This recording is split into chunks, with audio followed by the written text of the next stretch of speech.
Assalamualaikum warahmatullahi wabarakatuh. Pemirsa yang berbahagia, alhamdulillah kita ketemu kembali di salah satu program andalan media online Fokus Priangan dan Nuansa Priangan TV, yaitu acara KUTA, Kupas Tuntas Calon Bintang. Nah, tapi Mas Pamel ini sudah menjadi bintang ya. Alhamdulillah. Pada hari ini kita kedatangan salah seorang tokoh pergerakan, di mana beliau itu aktif di salah satu organisasi Forum Aliansi Guru dan Karyawan di DPP Pagar Kabupaten Garut. Kita akan kupas tuntas siapa Kang Ma'mul, ya, bagaimana visi misi dia untuk memperjuangkan nasib guru honorer di Kabupaten Garut khususnya. Kita lanjutkan acara kutang berikutnya. Oke.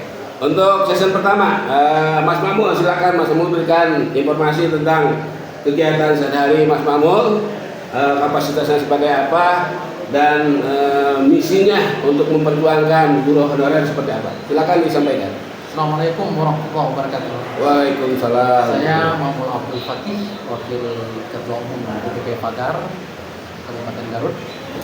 Ini sedang hangat nih sekarang ya, karena kemarin tanggal 22 sudah diumumkan. Betul. Ada sekitar 1.396 guru honorer yang sudah dinyatakan lolos menjadi ASN P3K. Betul. Itu kemudian selanjutnya akan ada pengisian RH. Betul. Di mana ini proses ini harus memang dilalui, wajib dilalui ya, untuk kemudian nanti dari itu akan diusulkan nomor induk pegawai pemerintah dengan perjanjian kerja. Yang ini mungkin saya sedikit sampaikan hari ini agenda besar Pagar ke depan. Apa tuh kalau boleh tahu?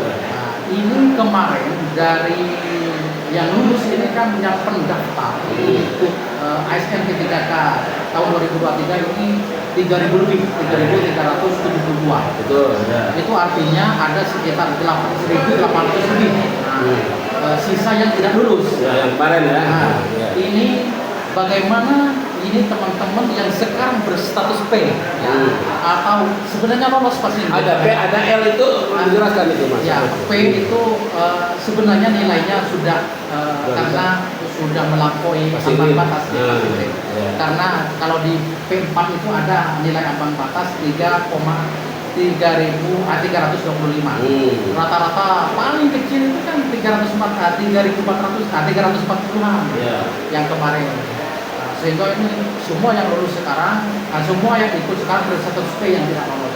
Ini kemudian bagaimana langkah strategis Pagar ke depan untuk menuntaskan ini.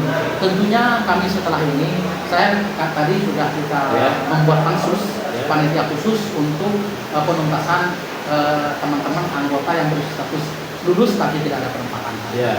Nanti untuk selanjutnya kita akan melaksanakan rapat koordinasi bersama Pemda.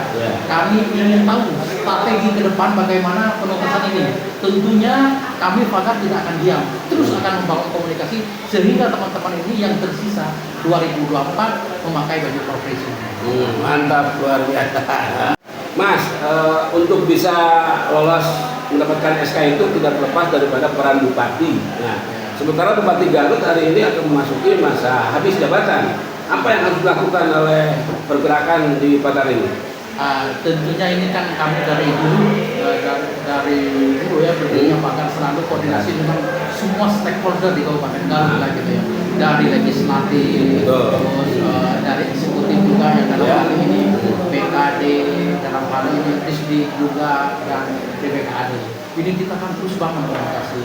Walaupun umpamanya nanti akhir penghujung tahun ini Pak Bupati ini sudah pensiun kan gitu, sudah lengser, walaupun ada keputusan MK ini sampai tanggal 25 Januari Januari. Insya Allah ini kan tetap ketua TAPD ini itu kan Pak Sekda. Ini dengan Pak Sekda kami Pagar selalu alhamdulillah selalu terkoordinasi dengan baik.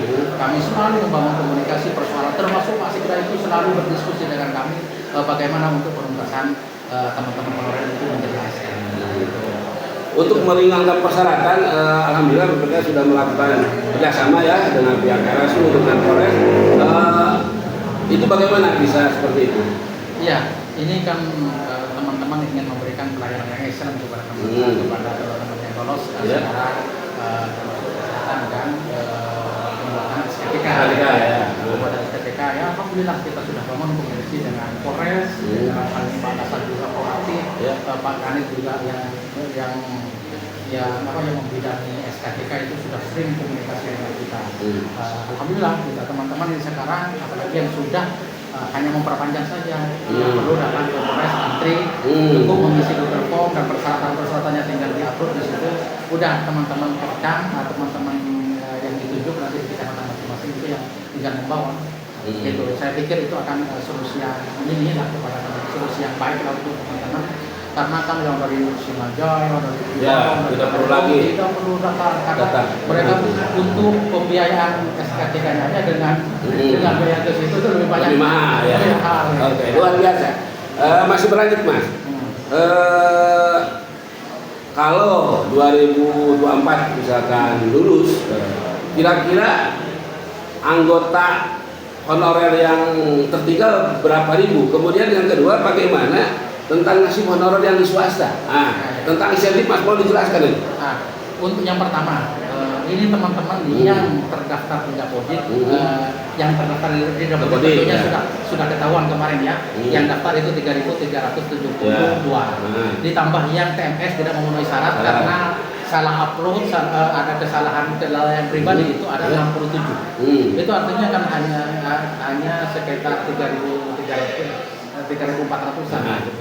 Itu bagaimana strategi ke depan ini, bagaimana yang nasib yang swasta ini. Anjam ABK di Kabupaten Garut itu ada 8.000. Anjam ABK itu 8.000. Diambil sekarang 1.500, berarti tinggal sisa berapa? Ya 6.000-an lebih ya. Iya 6.000-an lebih. Itu artinya apa? Jangan berkecil hati teman-teman dengan ada swasta. Karena kebutuhan di Kabupaten Garut itu sangat banyak. Tentunya memang mungkin untuk strategi pengangkatannya mungkin tidak tahun 2024 untuk yang swasta ya. Mungkin 2025 karena setiap tahun ada yang masuk PUP batas usia pensiun. Di mana kalau sudah tuntas semua honorer yang ada di negeri diangkat menjadi ASN semuanya, otomatis kan ngambil dari umum, dari swasta. Jadi kesempatan itu akan terbuka di mana setiap tahun itu yang pensiun itu kan lebih dari 1.000, yang sekarang aja 1.300 lebih gitu kan, nanti juga 1.000 lebih terus setiap tahun itu kan harus terisi, nggak mungkin pensiun tidak dibuka lagi sementara kan untuk merekrut honorer tidak boleh negeri kan? Iya boleh ya. Sesuai dengan aparat undang-undang. Jadi ada harapan ya swasta ya. Harus menunggu. Tentunya ini setelah ini persoalan negeri itu tentunya langkah-langkah sekarang bagaimana ini swasta, karena ini mereka juga swasta ini tidak boleh dikotomikan gitu. Betul. Sama-sama mencerdaskan anak bangsa. Karena kalau tidak ada sekolah swasta mau ditampung di mana gitu. Karena sekolah negeri itu sudah terpenuh kan sekarang kan akhirnya ini kan orang yang mencerdaskan bangsa ini jangan ini sekarang ada di semua yang harus dilakukan. Oke, tentang kuota insentif sendiri bagaimana Mas? Karena ada SP akhirnya banyak guru swasta tidak dapatkan insentif. Ya, tentunya ini kemarin saya sempat juga komunikasi dengan Pak Wakil Bupati ya. Itu bagaimana nasib? Oh ya kalau gitu beliau menyarankan ya sudah untuk swasta kita tentu hibah saja. Hibah mungkin sifatnya tidak seperti insentif, kalau yang insentif 3 bulan sekali. Kalau hibah bisa setahun sekali atau mungkin dijadikan 2 kali. Seperti halnya mungkin FKDT gitu ya. FKDT kan seperti itu kan polanya. Bisa itu Pak pemerintah daerah bisa mencontoh itu pola yang FKDT itu seperti itu. Jadi kuota itu masuk ke FKDT karena FKDT memiliki badan hukum sama halnya dengan pagar. Itu mungkin polanya seperti itu. Kita sudah ada pola, tinggal mungkin strateginya itu nanti kita akan komunikasi dengan Pemda gitu. Mungkin kita studi banding dengan FKDT. Harus. Ya, supaya ini bahwa bagaimana kemudian teman-teman ini yang swasta betul-betul terakomodir keinginannya, kekhayangan gitu. Oke, pemirsa yang berbahagia, alhamdulillah Kupas Tuntas bersama sang bintang Mas Makmur ya, wakil ketua DPP Pagar yang telah berjuang bersama kami. Alhamdulillah, mudah-mudahan semua guru honorer paling mentok 2025 ya bisa diangkat menjadi 2024 ini tuntas sudah. oh 2024 Sesuai dengan amanat Undang-Undang 2023. Oke. Namanya pendidikan itu bukan hanya guru, tapi ada yang namanya tenaga pendidikan. Nah, kok guru bisa diangkat menjadi ASN ketiga kan sementara tenaga pendidikan tidak? Apakah ini akan diperjuangkan oleh Pagar juga? Nah, ini kenapa kemudian kami dari kemarin itu harus tuntas semester pertama. Urusan guru, pengangkatan guru menjadi ASN itu harus tuntas pada semester pertama 2024. Ya. Sehingga semester kedua 2024 ini fokus pada pengangkatan tenaga teknik seperti TU, operator, penjaga sekolah dan lain sebagainya. Laporan apa segala macam. Kalau seperti laporan sebenarnya sudah diatur dalam Kepmenpan RB 570 dan 571. Sebenarnya bisa asalkan mereka sudah memiliki sertifikasi, sertifikat kompetensi dan diusulkan oleh daerah. Cuma kan persoalannya sekarang seperti laporan belum diusulkan. Mungkin pemerintah daerah fokus pada pengentasan honorer juga. Apa guru?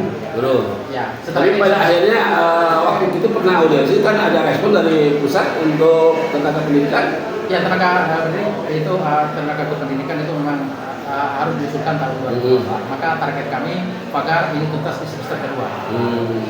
Oke, mudah-mudahan perjuangan Pagar baik itu guru honorer ataupun tenaga pendidikan mendapatkan kelancaran sehingga semua yang terlibat di dunia pendidikan bisa diangkat menjadi ASN pendidikan. Oke, kita ketemu di acara Kutang berikutnya. Wassalamualaikum warahmatullahi wabarakatuh.